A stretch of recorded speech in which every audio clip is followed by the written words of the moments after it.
और इसी बीच अगली बड़ी खबर आपको बता दें, केजरीवाल की याचिका पर थोड़ी देर में फैसला। दिल्ली हाईकोर्ट अपना फैसला सुनाएगा। केजरीवाल ने गिरफ्तारी को चुनौती दी है, जिस पर अब से थोड़ी देर में फैसला आने वाला है। तकरीबन 4:30 से 4:45 बजे तक का समय बताया जा रहा था कि इस बीच फैसला अपलोड होगा। हाईकोर्ट की वेबसाइट पर यह फैसला अपलोड किया जाएगा, जिसके बाद तस्वीर साफ हो जाएगी कि हाईकोर्ट की तरफ से क्या कुछ फैसला लिया गया है। हाईकोर्ट से राहत या फिर बढ़ेगी आफत, ये बड़ा सवाल है। लेकिन इस सवाल के जवाब के लिए थोड़ा सा इंतजार और करना होगा। केजरीवाल की अर्जी में अब से कुछ देर बाद फैसला आ जाएगा।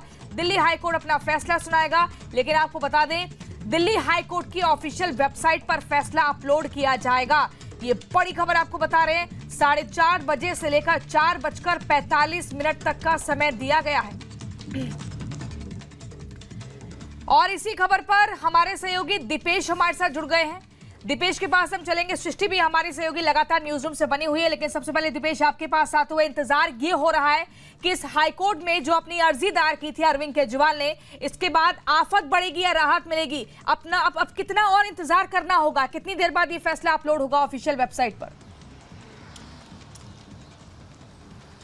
बिल्कुल थोड़ा और इंतजार करना होगा प्रियंका, और उसके बाद फिर इस फैसले को जो है वो जो साइट का उस बार अपलोड कर दिया जाएगा। यही कोर्ट के द्वारा कहा गया था। दरअसल इस पूरी सुनवाई के दौरान आज तीखी बहस ये देखने को मिली कि मुख्यमंत्री अरविंद केजरीवाल के वकील अभिषेक मनु सिंघवी ने इस बात की तरफ इशारा किया कि संवैधानिक संकट का और आपको हमें सुनना चाहिए, और साथ ही साथ उन्होंने इस बात की तरफ जोर दिया कि आपको इस सुनवाई को करना चाहिए और त्वरित राहत हमें देनी चाहिए। लेकिन इस मसले को लेकर ईडी की तरफ से जो एसजी राजू थे, उन्होंने अपना पक्ष रखा और ये कहा कि मुझे कल की इस याचिका की कॉपी मिली है, जिसे मैं पढ़ नहीं पाया हूं। बहुत लेंदी है, कानूनी मसला है, संवैधानिक मसला है, और इसे पढ़ने के लिए मुझे 3 हफ्तों का वक्त आपको देना होगा। लेकिन उसके बाद फिर सप्लीमेंट्री सूची पर डिस्कस होने लगा, और फिर उसके बाद जब वापस कोर्ट बैठी तो कोर्ट ने पर्याप्त वक्त जो है अभिषेक मनु सिंघवी को दिया, उनकी सारी दलीलें सुनी, और फिर जब ईडी को इसका वक्त दिया गया तो ईडी ने एक लाइन में ये स्पष्ट कहा कि आपको अगर अंतरिम राहत देनी है तो उससे पहले मुझे सुनना होगा, मुझे अपना पक्ष रखने के लिए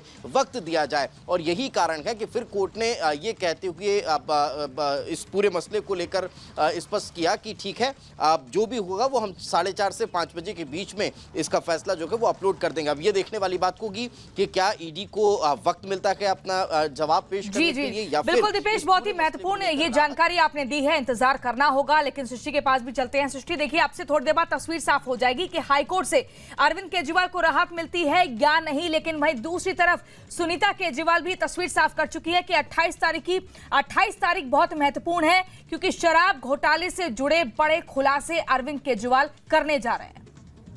बिल्कुल प्रियंका, जैसा आपने कहा कि अब से कुछ ही देर का इंतजार करना होगा। 4:30 से और 4:45 के बीच का समय यहां पर कोर्ट की ओर से दिया गया था कि हाईकोर्ट की वेबसाइट पर अपलोड कर दिया जाएगा फैसला। अरविंद केजरीवाल को राहत मिलती है या फिर उनकी मुश्किलें बढ़ती हुई नजर आएंगी, ये देखना होगा। और जैसा आपने जिक्र किया सुनीता केजरीवाल का, ये दूसरी बार था कि वो सामने आई और किस तरीके से ये कहा गया कि अरविंद केजरीवाल जो है वो कस्टडी में है। लेकिन लगातार आप देखिए कि एक के बाद एक वो अपने आदेश अंदर से ही जारी कर रहे हैं तमाम मंत्रालयों को। दिल्ली की जनता के लिए वो कितने चिंतित हैं, ये बताने की कोशिश सुनीता केजरीवाल की तरफ से की गई। और ये भी वो कहती हुई नजर आई कि कल बड़ा खुलासा शराब घोटाले को लेकर अरविंद केजरीवाल करने वाले हैं। वो खुलासा क्या होगा, ये भी सवाल है, क्योंकि तमाम सबूतों को ईडी कोर्ट में रख चुकी है, बता चुकी है कि कैसे इस पूरे मामले के कर्ता धर्ता सर्वे सर्वा अगर कोई रहा शराब घोटाले का तो वो अरविंद केजरीवाल है। कैसे 300 करोड़ तक का ये पूरा जो भ्रष्टाचार इस पूरे मामले में हुआ है उसके सर्वे सर्वा कोई रहा तो वो अरविंद केजरीवाल है। लेकिन बहुत ही महत्वपूर्ण जानकारी आप दे रही हैं। लेकिन आज का हमें थोड़ा और इंतजार करना होगा। हाईकोर्ट से कितनी राहत मिलती है या आफत बढ़ती है,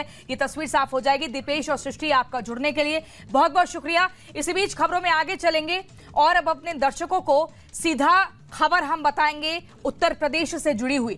दरअसल आम समाजवादी पार्टी की अगर हम बात करें तो पार्टी के अंदर ही लगातार खींचतान और असमंजस की तस्वीर देखने को मिल रही थी। रामपुर और मुरादाबाद, ये दो वो जगह थी जहां पर ये हो रहा था कि आखिर समाजवादी पार्टी किसको चुनावी मैदान में उतारेगी। लेकिन तस्वीर साफ हो गई है, प्रत्याशियों को उतार दिया है। फिर भी इसके बाद भी समाजवादी पार्टी के भीतर जो अंदरूनी कलह है वो कम होने का नाम नहीं ले रहा है। कैसे ही खींचतान लगातार बढ़ती जा रही है, इस रिपोर्ट के जरिए आपको दिखाते हैं।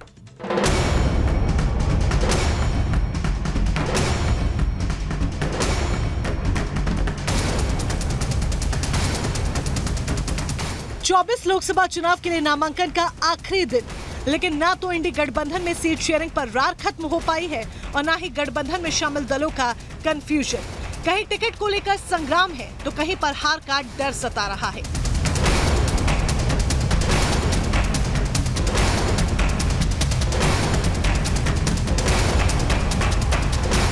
उत्तर प्रदेश में समाजवादी पार्टी के हालात कुछ यही कहानी बयां कर रहे हैं, जहां नामांकन के आखिरी समय में भी मुरादाबाद से लेकर रामपुर तक प्रत्याशियों के नाम पर गहमा गहमी की स्थिति रही। कहीं यू टर्न लिया गया तो कहीं टिकट भेजने के लिए चार्टर्ड प्लेन का सहारा लिया गया। मुरादाबाद में पहले एसटी हसन को मैदान में उतारा जाता है। मंगलवार सुबह हसन नामांकन दाखिल करते हैं, लेकिन शाम होते होते उनकी टिकट काट दी जाती है। यहाँ इस सीट के लिए एक नई तस्वीर और चेहरा सामने आता है, रुचि वीरा का। कहा जाता है कि हसन को रामपुर से चुनाव लड़ाया जा सकता है, लेकिन अखिलेश अचानक यू टर्न लेते हैं और एसटी हसन को ही मुरादाबाद से लड़ाने का फैसला करते हैं। दरअसल मुरादाबाद में यू टर्न का कनेक्शन आजम खान की उस चिट्ठी से भी है जो जेल से उन्होंने अखिलेश यादव को लिखी।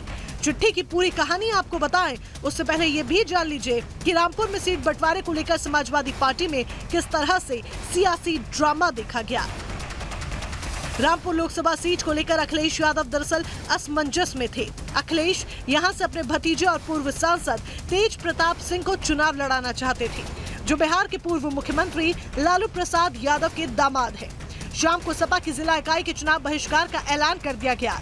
यहीं से मुरादाबाद यू टर्न की स्क्रिप्ट भी तैयार होती है और रामपुर से मुहिबुल्ला नदवी को प्रत्याशी बनाने का फैसला किया जाता है।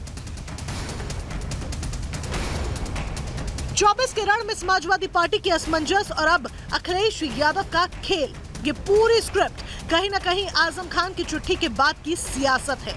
दरअसल आजम खान जेल से एक चिट्ठी अखिलेश यादव को लिखते हैं, जिसमें उनकी चाहत रामपुर सीट से अखिलेश के चुनाव लड़ने की होती है, लेकिन ऐसा होता नहीं, क्योंकि दोनों ही सीट के लिए अखिलेश अब साफ कर चुके हैं कि रण में कौन कौन उतरेगा।